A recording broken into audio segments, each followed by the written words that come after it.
ఇదే మరిగా గ్రామ సభలు పెట్టి ఏమేమి కార్యక్రమాలు చేస్తామో నిర్ణయించే రోజు దాన్ని చూస్తే చాలా సంతోషం కలుగుతుంది.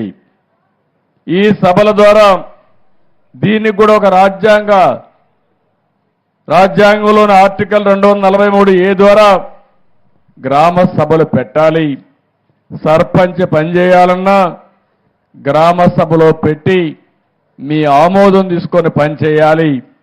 గ్రామ అవసరాలు ఏమున్నాయో అవే చేయాలి తప్ప కాంట్రాక్టుల అవసరాలు లేదంటే సర్పంచ్ అవసరాలు కాకుండా మీ అవసరాలు ప్రాతిపదిక పైన చేయాలనే ఉద్దేశంతోనే ఈ గ్రామ సభలకు శ్రీకారం చుట్టాం. మహాత్మా గాంధీ జాతీయ ఉపాధి హామీ పథకం నరేగా ఈ సంవత్సరం ఈ మీటింగ్ ద్వారా 4,500 కోట్ల రూపాయలకి శాంక్షన్లు తీసుకుంటున్నాం. రాష్ట్రం మొత్తం 87 రకాల పనులకి గ్రామ సభలు ఆమోదిస్తాయి. అవసరమైతే ఇంకా ఎక్కువ డబ్బులు కూడా ఖర్చు పెట్టడానికి అవకాశం ఉంది. ఎప్పుడు కూడా నరేగా అనే కార్యక్రమం ఎంతమంది పని కావాలంటే అంతమందికి పని కల్పించాలి.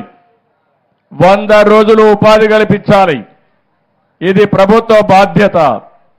దీంట్లో కూడా మీరు చూస్తే ఎంతమంది పని చేస్తే వాళ్ళు చేసిన దాంట్లో లేబర్ ఇచ్చిన తర్వాత ఆ డబ్బుల్లోని 40% పనుల కోసం ఖర్చు పెట్టుకునే పరిస్థితి వస్తుంది. సిమెంట్కి కానీ స్టీల్ కానీ పనుల కోసం ఖర్చు పెట్టే పరిస్థితి వస్తుంది. 60-40%తో ఈ డబ్బులు వినియోగిస్తాం. ఈరోజు మొత్తం రాష్ట్రంలో చూస్తే ఈ 4,500 కోట్లు 9 కోట్ల పని దినాలు 54 లక్షల కుటుంబాలకు పని దొరుకుతుంది. ఇదొక పెద్ద ముందడుగని చెప్పి కూడా నేను మీకు తెలియజేస్తున్నా. గ్రామాలు బాగుండాలి. వానపల్లి బాగుంటే అంబేద్కర్ జిల్లా బాగుంటుంది. అదే మరి అంబేద్కర్ జిల్లా బాగుంటే దేశం బాగుంటుంది. గ్రామ అభివృద్ధి గ్రామంతో ప్రారంభించాల్సిన అవసరం ఉంది. మన రాష్ట్రంలో మీరు ఒక్కసారి గుర్తుపెట్టుకుంటే 3,54,000 మంది గ్రామీణ ప్రాంతాల్లో ఉన్నారు. 1,50,00,000 మంది టౌన్స్లో ఉన్నారు.